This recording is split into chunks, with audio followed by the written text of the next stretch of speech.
guys, welcome to the latest installment of TapClicks, Mind of the Marketer. Today we are talking about data-rich TV, so we are excited for everybody to be joining in. It is just the top of the hour, so we're going to give it a few more minutes for people to come on in, and then we'll get it kicked off. So thank you everybody for joining. Just a little bit of housekeeping before we get everything going. As usual, we do have a QA section, so if you do have questions for our lovely panelists here, please feel free to jump in and shoot those questions over to us. We'll be fielding those throughout the conversation today, and we do have a special QA section at the end. If you don't feel comfortable interrupting the flow of conversation and you do want to ask questions, we will have an opportunity at the end for you guys to ask questions as well.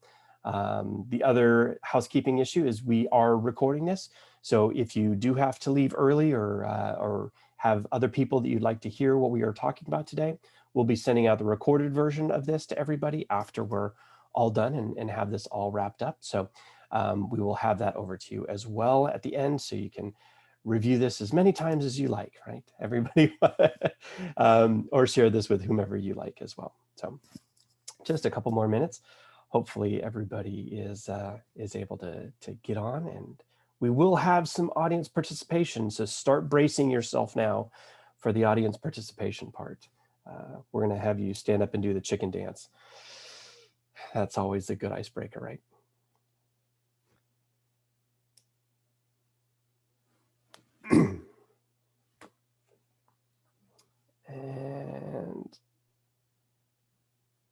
And everybody feel free to tell Hillary how cool she looks in her headphones. Yes. those are fantastic. You know, they're a little nerdy, but it's okay because it's what I'm working with for the day. Hey, Hillary's got a side hustle going on for headphones. If anybody is interested, she'll be signing headphones later and sending those out to you, right? Just Venmo her and she'll take care of the rest. I feel like I should be on a skateboard, like going down the streets of Manhattan, not in a webinar right now. Yeah. Well, you need a beanie for that too. Yes, but I am not nearly cool enough for that. Oh, come on. As well as a skateboard. I assume you don't own one of those. I don't. Funny. Well, I think we've got the participants here. Thank you everybody for joining. It's going to be a great day, a great week. Hope everybody's having a nice summer so far. It's not too hot and not too cold, and just right in the middle for everybody. Today we're talking about data-rich TV, and we've got two great experts on the panel today to help us talk about all the different aspects of digital video, digital TV, and advertising, and we'll be going through that. So Marka Hinckamp joins us. She's the VP of Sales from App Science. App Science is a platform that allows their clients to optimize and get the perfect balance between screens for video distribution. So she'll be bringing the technology side of it and insights and optimization and just a general understanding of the entire layout and environment for us. And Hillary is joining us.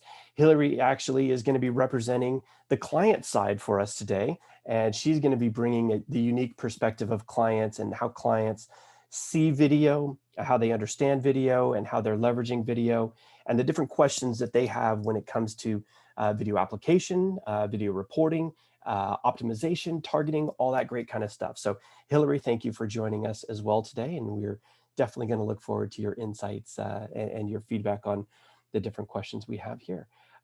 We did get a bunch more people to just join, so if you are joining us, first, thank you for joining us. We are recording this, so if you do need this afterwards, we're going to be sending this out for you. And if you do have questions, we'd love to field your questions, so go ahead and put those in the QA section, and we'll be happy to answer those questions for you as we go along. But without any further ado, we're going to jump into it. Ladies, thank you for joining. And first, the first thing we want to talk about is there are so many different words and terminologies for anything that's not TV, right? Everything else has different acronyms for it. So just as we get set to jump into this, the data portion of it really deals with digital video. And when we talk about digital video, we talk OTT, CTV, streaming, on demand, right? There's all these names for it. And basically it's all the same thing. But Marka, can you give us just a quick 30-second on how you guys view kind of digital video and how that all comes through and what your definition is? Yeah, definitely. I would say from an industry standpoint, we hear each brand have their own methodologies and terminologies for this, their own descriptions based on how they categorize it, which can definitely make it a little bit complicated for our end, trying to keep up with everything. But as far as how we view it, we really just see a screen as a screen, and take a deeper look at the consumer behind that screen. So instead of diving into each of these differently, we look at everything a little bit more holistically. So whether you're sitting behind your Samsung TV in your living room, or you're watching a video on Netflix on your phone on the train into work, we really take a deeper approach into understanding who the consumer is behind that screen, instead of spending so much time focused on the screen itself. Yeah, no, I think that's good. We've got in marketing, we love our acronyms, right? And we have an acronym for absolutely everything. And I think sometimes it creates a little bit of confusion in the customer's minds, right, Hillary? A little bit, because we get so wrapped up in these acronyms and we start throwing them out, and then as the client, we're like overwhelmed a little bit with all these acronyms. And it's really just a way of targeting video to the consumer, regardless of where they may happen to be. Is that kind of your understanding of it, Hillary? Yeah, well, from our perspective, I think we always call it streaming. That's kind of the easiest way for us to discuss anything that's not programmatic or not YouTube. So it's just an easier way for us to describe it on our end and keep things a little. It's not TV, it's not YouTube, it's not programmatic video, it's streaming. So it's kind of encompasses everything else, just like Marco was saying. Perfect, perfect.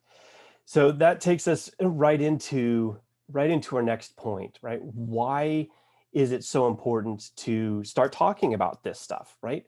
We've had traditional TV. We know that traditional TV is still very viable for a lot of different applications, but this new multi-screen video or streaming video or whatever acronym we want to call it has so many different aspects to it that are really enticing for advertisers. And some of the key components of that, I think, are the ability, like Marcus said, to target people wherever they may happen to be. But Hillary, from a client perspective, we talked yesterday about some of the key aspects that you really appreciated about this kind of new format of video, or this kind of flexible format of video. Can you give us just a few key points on from a client side on why you like it? Yeah. So in the pharma world, our ads tend to be a little bit longer. So a minute, 90 seconds, whatever it is. And, that doesn't really make television feasible for us. There's really not a whole lot of spots that are that long anymore. And so being on streaming really allows us to have those efficiencies and still get our message out there with people who are engaged in whatever it is that they're watching. So that's really why we love, streaming television. It's either that or it's 2 o'clock in the morning on Home Shopping Network, right? And those don't Yes, convert very or well, I've heard. or the third time they're showing, the New York Housewives on Bravo television. So yeah. So the longer formats create some flexibility for you to attack an audience that you have a more difficult time attacking with regular TV. Right, exactly. There's just more flexibility and more efficiencies for us. That's great. That's great. Marka, for you, as you guys are talking to your clients, what are some of the key benefits that they're talking about from a platform standpoint or from an agency standpoint on this multi-screen video or multi-touch video? Yeah, I think going back to my earlier point where I talked about just, really understanding more about the consumer you're reaching, and focused in on the consumer in this journey. What's really important from a multi-screen standpoint is understanding the amount of times that you're reaching that consumer, and then having the ability to follow them through their user journey. So, using those mediums like connected TV or streaming, shall we call it, to generate more of an awareness focused message, and then follow up with the consumer with a lower funnel, maybe more of a conversion focused message. But either way, just understanding the amount of times that you're reaching each individual consumer despite the platform that they're on. Because, We are human. We are conscious of the ads that are being put in front of us. And if we, as brands, don't monitor that, there is going to be oversaturation that occurs. And that can have a really big negative effect on the brand, as well as the objective of the campaign. And so I think it's really important to, understand how your videos are talking to each other, and how many times you're exposing that consumer to help to kind of avoid some of those negative issues. And when we were talking about this the other day, one of the other points you guys brought up was a cost factor, right? Buying a big block on TV is prohibitive for a lot of different brands, right? But with this, you're able to kind of fit it into a more reasonable budget, shall we say. Hillary, can you give any more clarity or color to that? Yeah, absolutely. What I really like about streaming is that, not only do you have a ton of efficiencies in terms of the price, but the viewability or the fact that people are viewing the entire ad is it's like 99%, because, you can't, fast forward through it, which is great. And so that's also why we like it, because we don't have to spend, the hundreds of millions of dollars to be on television 365 days a year. We can spend, a fraction of that and be on, every day, multiple times a day, if that's how we choose to plan out our creative. So that's what's awesome about it, is we really, we can have that flexibility in comparison again to TV. And that's another thing, right? TV is you get into your upfront buys and you're locked in for the rest of the year. Or if even a scatter buy, you're still locked in for the rest of the year, or the whole entire time for that. And with streaming, you can turn it on and off if you so choose to do so. If you're want to change your ad, or you just need to pause it for various reasons, environmental or otherwise, that you need to pause it. So that's what's really nice about it as well. For sure. Yeah, I like that. I like that point, Hillary. There's a lot of flexibility, a lot more flexibility than those linear buys. I think that's definitely a good point that you bring up. Yeah, I mean, how many times have we spent hours and hours and hours putting together the perfect marketing plan and strategy, and you roll it out and you hit send, 30 seconds later, the client says, oh, we've got to change this, that, and the other thing. And the flexibility is, we live in an era where everything is flexible, right? And or a global pandemic hits and you need to pause your media. So right. Who can plan for that? I did not plan for that well, I don't think. Yep, we certainly didn't. Yeah. I'm still in denial, so. Exactly. And I think that's the key part, is this fits into just about any media plan you're putting together. Hillary, I really appreciate that point, that you need to be looking at video. You need to be looking at different ways to get video into your plan. And YouTube is one avenue for it, but there's a lot more avenues that you can incorporate and you can target that aren't just YouTube, right? Just like on the other side, on click campaigns, it's not all just Google ads. There's lots of other opportunity for people. So I think that's a great point on it. One of the key things, Marka, that you mentioned is that audience targeting. And we really want to dig into that, because I think that's one of the most intriguing pieces of it. And I think we want to start with saying, when, what is, for people watching, what is one of the most frequently asked questions, or most annoying questions maybe, that clients ask? And I think we talked about it, like, where's my ad? I haven't seen my ad. Why haven't I seen my ad? Or the other side, I've seen my ad too many times. Why do I keep seeing my ad? So if you're sitting at home watching this, dude, please chime in with, what is your favorite comment from your client on your video campaigns? But Marka, you've talked about, it's not about the screen, it's about the person behind it. Can you talk a little bit more about the targeting, the granularity? We can go big and we can go small. Give us a little bit more flavor for some of the targeting aspects that are available. Yeah, and I think connected TV and even linear, it's really about reach. It's about reach and frequency. It's about getting your message out there, generating awareness to the best that you can. But there is some beauty in being able to customize that audience targeting.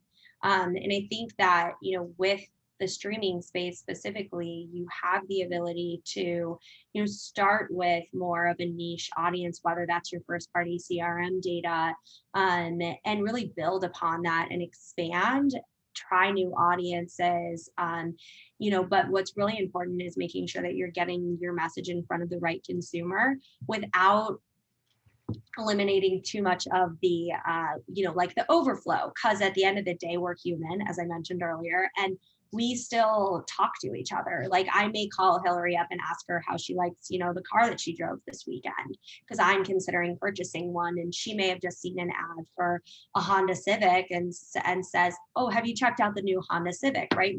We still influence each other. So there's a really fine balance between like just honing in on your audience to the point of, reaching moms with a 5-year-old kid moms with a 2-year-old kid who's currently in diapers. I just realized that 5-year-olds don't wear diapers. I don't have children, so.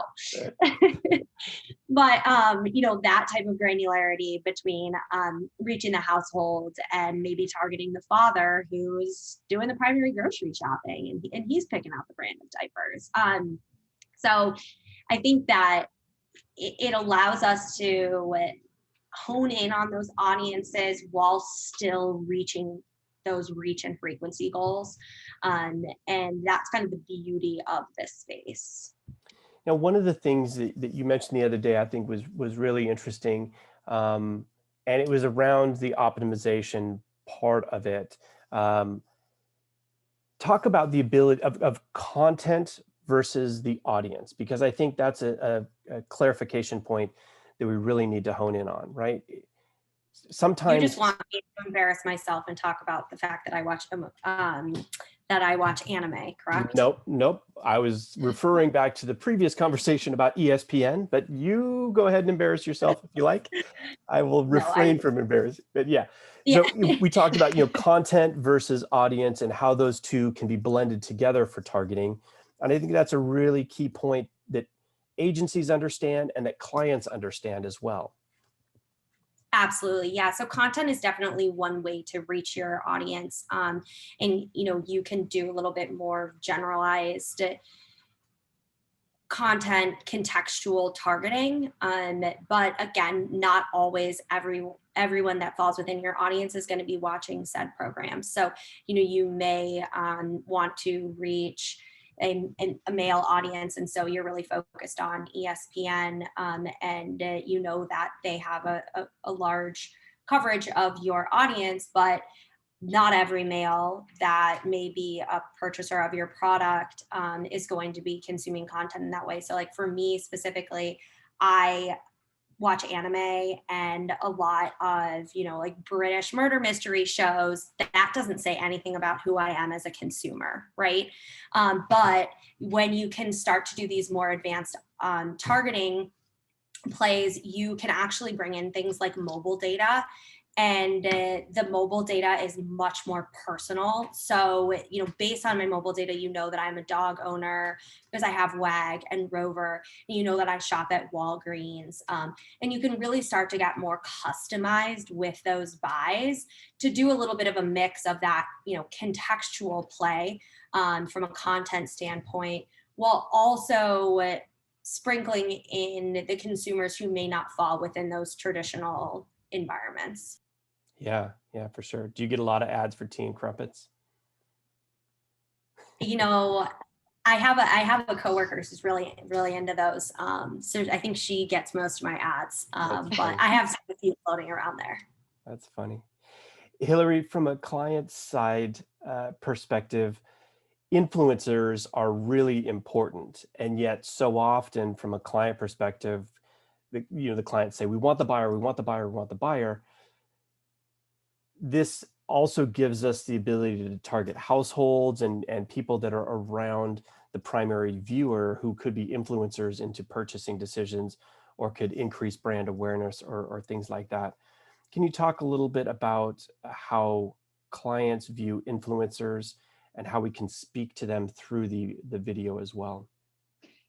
Yeah, I mean, it's a great question because, I have a very close group of friends, and we're constantly sending to each other, the various products that we've seen, whether it's on social media or even through CTV or however it is that we've seen it. And we have a group text going of, like, oh, did you see like the latest and greatest of, whatever household item? Because, a few of my friends have recently bought houses, and so they're looking for furniture. So I get targeted with those ads as well, because, we all, we're all kind of looking at it together and thinking, what's going to look best in their houses. And I think it's huge, right? When you say influencer, you don't just necessarily mean somebody on social media. You mean, one of your friends who's purchasing, or a family member who's purchasing something, who's recommending to you to also purchase that. So it's important to make sure that you kind of get the right message out there to those people, because if it's something interesting enough, or something that, affects a lot of the people around them, then they're going to recommend that to their friends or their family members as well. Sure. And I think that's, even with smaller ticket items, influencers are important. It doesn't have to just be the big ticket items. Right, exactly. Mm-hmm. Let's talk about optimization a little bit, because we've talked about the ability to target, and the interesting thing about the targeting is we can go as big or as small as we want. So this works for even small market brands, or regional brands, or localized brands, right? They can take advantage of it. But when we start talking about influencers, it takes us into the optimization path of, how wide a net do we cast, and how fast can we optimize it? And Mark, one of the things that you mentioned the other day was about that optimization is you're not always going to find the person that you think you're going to find, right? Your buyer may not be the buyer you think it is. So many brands say, this is my buyer. And then we get into it and you find maybe that's not your buyer. Maybe there's a different buyer. Maybe there's a different segment that is responding better to these ads than other ads. You guys are all about the optimization. Can you give us a little bit more color on some of the optimization strategies, or how that works on your end? Yeah, definitely. I think, what we're really aiming to do is provide a little bit of accountability in the space, and really provide a platform for brands to be able to look at their campaign holistically. So understand how an optimization that they're making via one direct buy with a partner impacts their other buy.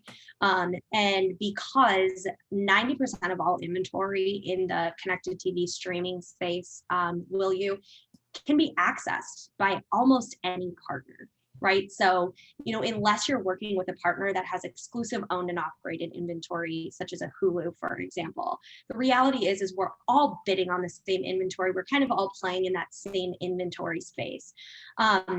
So when you're working with 3-4 different connected TV partners and you start making optimizations at an individual level, they impact the other buys without knowing it. So what we really are focused on is trying to provide a platform that allows them to understand how those optimizations that they're making are changing the results of their overall campaign, instead of just changing the results of that individual partner. And I think that's really important to understand, because brands are really trying to achieve like reach without compromising frequency, target audiences without getting too niche or too broad. So it's really it's a fine balance, and it's different for every brand. It really is. So what I'm recommending to a CPG brand is going to be completely different than what I'm recommending to one of my automotive brands. So it gets really complex, but I think understanding those optimizations across the campaign in general is really key to having a successful campaign. Yeah, you mentioned something there that I think I really want to dig down on a little bit deeper, is frequency, right? Frequency is something that we hear all the time, whether you're doing banner ads or video ads or whatever. But you just hit on something that's really key, is every brand, every category is going to have a different optimal frequency. Every message is going to have a different optimal frequency. So even within automotive, right, you're going to have different frequencies that are going to have different results. So how do you communicate that best to your clients so they're patient and they understand that optimization process is happening? Yeah, so I mean, App Science specifically, we do it via a it's a dashboard. So all of the data is logged into this dashboard. It's interactive. They're able to see optimizations that they're making and how those are impacting their overall campaign. But I think like you said, you want to drill into this a little bit deeper, and I do want to add like an additional layer to that as well, outside of just individual mediums. Most houses have multiple devices plugged in. So Yeah. they are looking at, I have a Sony TV downstairs, but I have an Apple TV upstairs, and my husband has a Roku in his office, right? So as you're placing individual buys with these partners, what you may not know that you're doing is you're exposing these households beyond your ideal frequency levels, because you are running multiple buys and those buys aren't talking to each other, right? Like I'm not going to call up, Sony's not going to call up Samsung ads and say, hey, did you hit that household already? Oh, cool, you did? Okay, we'll get them next time, right? And so having a platform that allows you to look at those buys holistically and at the household level to understand frequency by media at the household level is really, really important, because it's a fragmented space and there's a lot of different ways that we're reaching our consumers, and we need to understand how to balance this so that we're not putting a negative impression against our consumers. Or I was sitting down, and I won't shame who it is, but I was watching a program last night and I saw the same ad over and over and over again, and it really does drive me crazy. And I want to almost email the brand and say, hey, like we work in the same industry, like Yes, let's I help know each how other this out. works. Yeah, exactly. So I just wanted to it is so complex. It's beyond just the type of media that you're being exposed to, but it's also the platform that you're getting exposed from. So I'm not sure if that really answers your question, Yeah. but that's just kind of a little dig into it. Hillary, from a client perspective, how do you like to receive that information from your agencies, from the campaigns, on what frequency is the best for this, and how do we optimize it for your call to action and things? Because we're always struggling to talk to the clients in language that they like to hear and are, it's easy for them to understand and digest. So when it comes to some of these nuanced things like frequency, what are some of the best ways for you to hear that? So I have a little bit of an advantage because I come from the agency world, and I made the transition to the client side just about a year ago. So I do have a better understanding when they speak that language to me, what it means and what the implications are for the brand. But I will say, I mean, for me, when I was on the account services side, I think it's always good to level set before you give them the news, whether it's good, bad, or ugly. I'm about to tell you this is what it means, and these are what the results are. And this is either a good thing or this is not such a good thing. And then, okay, so if this is a good thing, we're going to continue to do this. If this is a bad thing, frequency, whatever, then, we're going to implement these optimizations. So you always want to, my advice is to always go, no matter what's happening, with next steps of either how you're going to fix it or how you're going to continue to have great results. So that is my advice when it comes to delivering any kind of news. I do have to say though, on the client side, when it comes to frequency, or how we're going to be placing the ad, I think a lot of it depends on what your goals are. So, if you haven't, if you're lucky enough to have an online goal, you're in e-commerce or you're able to sell your product online, then you have to look to see, what the purchase cycle is. If somebody sees an ad and then they're more likely to purchase it in 24 hours or 48 or a month or 2 months or 3 months, then kind of that's how you want to determine your frequency. But if you're an offline product, then you really have to look at sort of different leading indicators to better understand how people, what their purchase cycles are. So it really, I mean, a lot of it is the metrics that you're looking at to determine your key performance indicators, or even just the overall success of any of the ad dollars that you're putting in. And then you can kind of determine from there, what is the best frequency, or what even are the best channels for you to be on, period. And you could be running multiple campaigns at the same time, right? You could have a branding campaign, you could have a direct response campaign, and all of those are going to have different metrics that you're going to be trying to accomplish. So, oh, absolutely. And, even silly things such as like, did the call to action on this ad, have a better click-through rate or a higher conversion rate than the call to action on this ad? And that's when it gets, almost a little like you get a little too deep and you kind of bury yourself a little bit too much in the data, and you have to remember to extrapolate the important pieces and not just get too buried, which is so easy to do because there's so much data out there, and there's so many ways to cut it and look at it and determine the story you want to tell from the data. So it's definitely, I would say, keep it simple as possible, but also make sure that you're doing your due diligence to your brand. Sure. So we talked about something. Oh, go ahead. Oh, sorry, Kevin. I was just going to say something off of that as well, is like with data now coming into the TV space, it does make it a little bit more complicated. And I think a lot of brands who are tend to run in linear, or linear is more like, true to where they've spent a lot of their dollars, they're now being introduced to data at a whole new level, running in the connected TV space. And so I completely agree with you, Hillary. It is important to use that data to help drive your strategies, but it can get dangerous as well. And you really can go in those data rabbit holes, and brands, clients directly can get obsessed over it a little bit. So it's a complex space, but I think that was a good point. Yeah, it's the old analysis paralysis, right? The more data we have, sometimes the more difficult it is to make the actual tactical decisions on things. Which leads us nicely into our next segment. So we talked about all the positive things and the optimizations. What are some things that we want to try to avoid when setting up these campaigns, or avoid when talking to clients about it? And I think the first thing that I maybe want to touch on is, how can we tell the story well without inundating the client with the data, right? So Marka, maybe you can talk about, from an app science standpoint, how you streamline the ability for agencies to tell that story through your dashboards.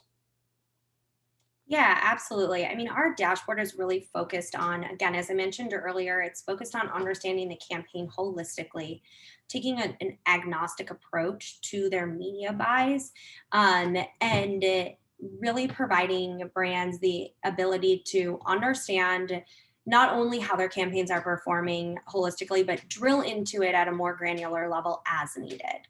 And so, it's set up to kind of take baby steps into the data. So starting off with that overall holistic view of how your campaign is reporting. And if things are going great, you may not need to dig into it deeper, right? You may have knocked it out of the park with your strategy, and that's really what you want to showcase. But if you're seeing, duplication levels or frequency levels that are higher than what you'd like to be, or maybe you're not hitting the overall campaign objective, there is that ability to drill into it.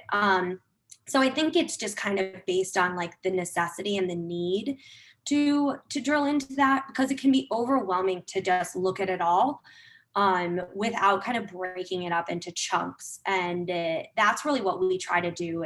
And also, like, we have a team that provides a narrative to it as well. So I also come from the agency, and I remember I spent a lot of hours trying to build narratives to the data and help the clients understand the story instead of just throwing numbers at them.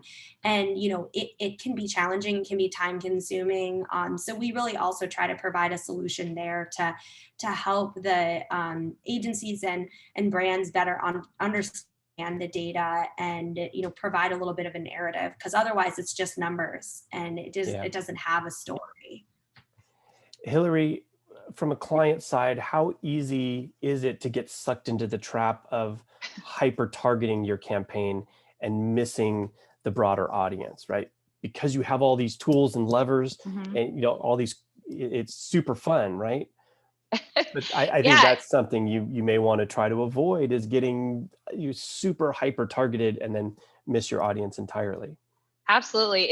It can be very easy to get trapped into the hyper targeting, because there is so much data available, whether it's your own CRM data or it's data provided to you by your agency partners or whatever partner you're working with. And, I think it's important to remember that just because you have a vision of who your client is doesn't actually mean that that's who they are. And I think we talked about this yesterday, but I said, I worked on a luxury car brand at one point, and they had a very specific household income of who they were trying to target. But based on all the data we got from their site, the people who were going and building the cars and saying, and interested in them, were not of that household income. And, as much, it was sort of an aspirational thought process of these people. Okay, I'm going to build this car because I need to know how much money it is, so that I know how much money I need to save or make or whatever it is to one day actually buy or lease or whatever this car.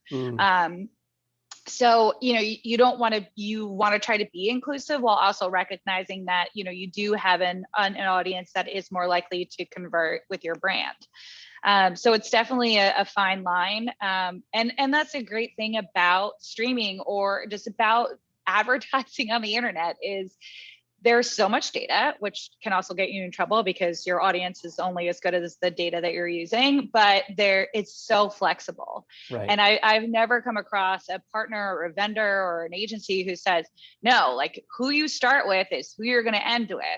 And, that's not the case ever. You find that something's not working, some specific audience segment you're not working, expand it, contract it, maybe shift a little bit to something new and different, or, you're targeting men who like baseball. Well, maybe we should also target men who like basketball. And, it's easy enough to add those people in or remove them and kind of see where the data goes. You just have to give it time, and you have to be willing to make those changes and know that it is going to be ever evolving. So that's a great point. And I also want to bring in the avoid to the point that you just made, right?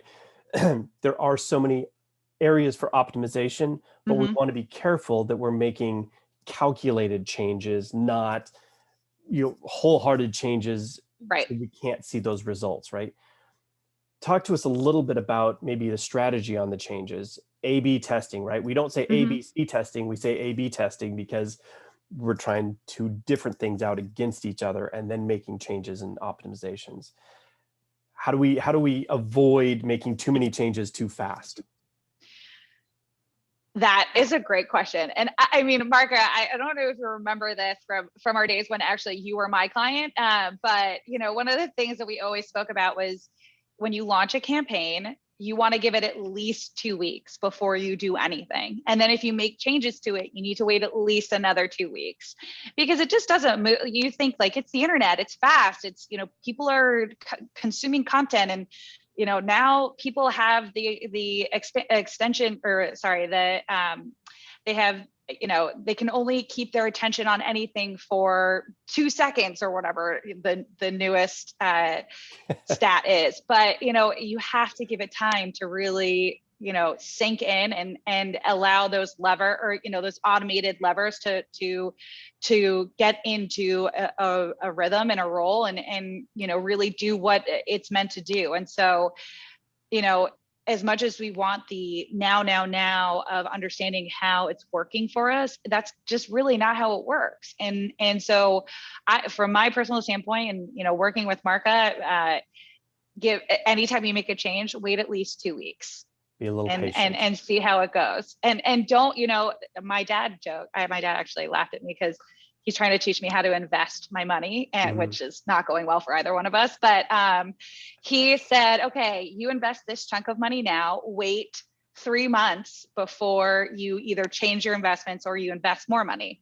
Well, I looked today and I was down on my, my investment, and I was starting to freak out a little bit, but I had to remember, like, it fluctuates, and you have to wait to really see what's going to happen. And the same goes with anything, across the internet. You just have to give it some time. Perfect. And if it's not working, then you change it. And that's what's great. Again, you can change it. It's not a big deal. Perfect. Perfect. So so those are some great things to avoid. Thank you guys for your feedback and comments on those. As we kind of get close to the end here, the last thing I wanted to talk about, just real briefly, is App Science is great at bringing in all of your video data and kind of giving you the dashboards to manage all of that. TapClicks sits on top of that and allows you to bring in all of your online, all of your offline data, and give you that additional layer of holistic view on everything you're doing and how it's all being impacted. So if you're looking at consolidating the view of all your stuff or managing your campaigns, TapClicks is kind of the technology that lets you take it to the next level beyond that. I did see a couple questions come in, so we are into the QA section. I'm going to stop the share here real quick so I can pull up the questions that came in. Give me just 1 second. There we go. Oh, great. So one of the questions that came in here is, how is reporting, and is reporting too fragmented? And I think part of that question is, there's different platforms and different things. So App Science really allows for a roll-up of a lot of different reporting from a lot of different sources on the video. Marka, can you give us just a little bit of feedback on how you guys consolidate the reporting to make it easier for customers? Yeah, absolutely. I think my answer to if the space is too fragmented from a reporting standpoint would be yes, only because every single partner has their own wrap-up report, insights, offering, and the methodologies that they're using are different than what another partner is using. So there's really not a way to consistently understand things across the campaign. And again, that's really what we're looking to solve for, is not just providing one place for them to have access to reporting, but also making sure that that reporting is consistent and those optimizations are talking to each other. The other question that came in is, we're all working in various areas, and we all want the Coca-Cola clients, right? Does your system scale to international video as well, right? Is this just US based digital video, or can you pull in international video stats as well? So right now we are CCPA certified, and we are in the process of going through our GDPR certification. And just due to the nature of our company, my CEO, our CEO and founders, our privacy is very important to us. So until that GDPR compliancy is rolled out, we are not playing in the international inventory space. We are specifically focused on US. I think the next rollout will be Canada, as we work to kind of approach that international market in a bigger way. So it is on the roadmap. We just want to be really conscious and cautious of, the fact that we are collecting data, and we do have this kind of like look into campaigns. We want to just make sure that all of the data is following all the restrictions. We're CCPA compliant, COPA compliant, HIPAA compliant. So we take those things really seriously. Perfect.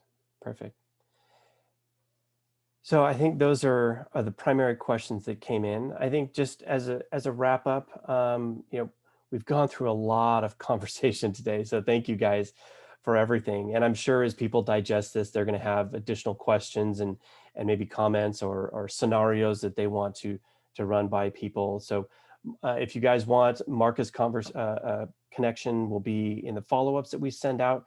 Please feel free to reach out to her. If you have questions about the App Science platform, about video, on how to best integrate video with your existing marketing plans, etc., Hillary, thank you so much for joining as well. And we really appreciated that from you guys.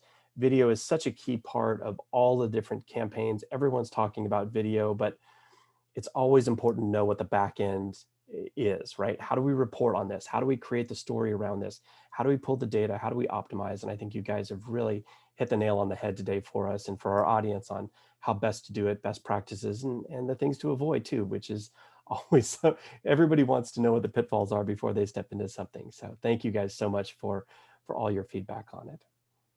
And for everybody, again, if you joined late, we will be recording this, or we have been recording this, and we will be sending sending this out to everybody afterwards. We do have one more question that came in.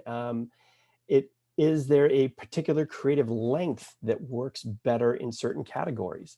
And I think the answer is, I'll let you guys answer that one, but I think based on our previous conversation, it's going to be, it depends. It depends a little bit on what you're going after, but there are some standards that are in the marketplace, right? We have a 15-second standard and we have a 30-second standard that is kind of prevalent out there. But Hillary, like you mentioned, you guys use long format, right? 90-second video, and it works for you. It works for us. Yes and no. I mean, I think that the shorter the video it is, the more likely somebody's actually paying attention to what's going on. We have to, because we're FDA regulated, so that's totally different. Yeah. But I would say if you can fit in the message of what you need to within 15 seconds, then that is what I suggest. Anytime I've looked at reporting between 15, 30, 60, 90, whatever it is, the 15 has always performed the best. But again, like what you just said, Kevin, it does really depend on what your message is and what vertical you're working in. Yeah. Marka, any other feedback on that? No, I mean, I think there's a lot of cool things that partners are doing to get a little creative with this, like QR codes or, specific type of overlays that help meet some of those FDA requirements, but will also allow you to keep your video shorter. So I always, I love to look to my creative leaders and like to see what partners are doing in the space where you can kind of get a best of both worlds. Maybe you want to do a 15-second teaser to a 90-second ad, right? And you have that QR code where they can finish watching it if the content was engaging to them. There's a lot of different things that you can do from a creative standpoint, and we do offer options to understand things at the creative level as well. So, just another optimization to throw into the mix, because we do overwhelm you with all of the others, but it is important, to think about creative, because it does have an impact on the consumer. Absolutely. Absolutely. And the whole goal of advertising is just to pique people's interest, right? Get people curious, bring them through the funnel, right? The old 101 funnel. Right. So the shorter form content definitely gets people in the top of the funnel and allows you to nurture those as they come through, and you eventually sell them on stuff. So great feedback, guys. Awesome. Well, thanks so much, everybody. Thanks for joining us. Come back next time. We'll have a new set of panels and a new set of conversations for you. But Hillary and Marka, thank you so much for your time today, guys. Yeah, thank you so much for having me, and Marka as well. Yeah. Sounds good. Sounds good. Thanks, Kevin. We appreciate it. Talk to you later. See ya.